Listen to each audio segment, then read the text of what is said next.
গুৱাহাটীৰ পানীখাইটিত নৰকংকাল উদ্ধাৰ। পানীখাইটিৰ আমচাং অভয়াৰণ্যত নৰকংকাল উদ্ধাৰক লৈ অঞ্চলজুৰি চাঞ্চল্য।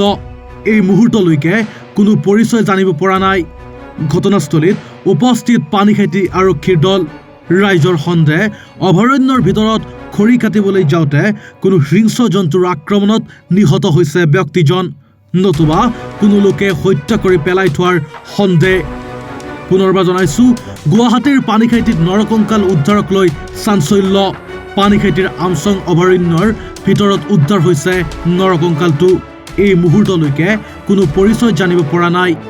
ঘটনাস্থলীত উপস্থিত পানীখাইটি আৰক্ষীৰ দল। ৰাইজৰ সন্দেহ অভয়াৰণ্যৰ ভিতৰত খৰি কাটিবলৈ যাওঁতে কোনো হিংস্ৰ জন্তুৰ আক্ৰমণত নিহত হৈছিল ব্যক্তিজন, নতুবা কোনো লোকে হত্যা কৰি পেলাই থৈছে মৃতদেহটো।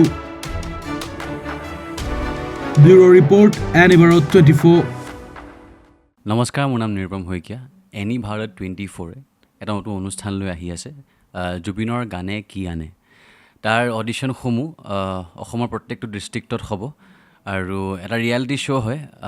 আপোনালোকে দিয়া ফোন নম্বৰ যোগাযোগ কৰিব পাৰে আৰু আপোনালোকৰ ওচৰলৈ এনেও গৈ আছে তেওঁলোক, আৰু আশাবাদী যে আপোনালোকে এই অনুষ্ঠানটোত ভাগ ল'ব, আৰু আশা থাকিল যে আমি খুব সুন্দৰ সুন্দৰ গায়ক দেখিবলৈ পাম।